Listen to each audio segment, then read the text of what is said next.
بسم اللہ الرحمن الرحیم۔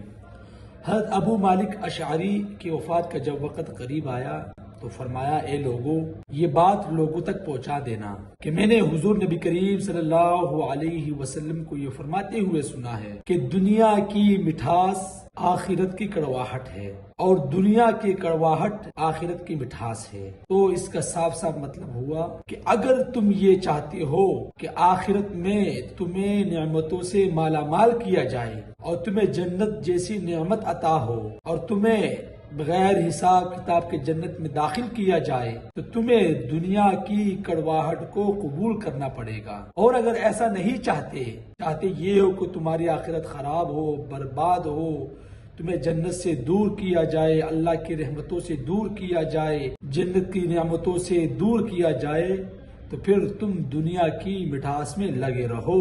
اگر یہ چاہتے ہو کہ آخرت کی مٹھاس تمہیں نصیب ہو، اس کا چکنا تجھے نصیب ہو جائے، تو تمہیں دنیا کی کڑواہٹوں کو برداشت کرنا پڑے گا، وگرنہ بربادی تو تمہارا مقدر ہے ہی۔ اللہ سے دعائے اللہ عمل کی سمجھ کی توفیق عطا فرمائے۔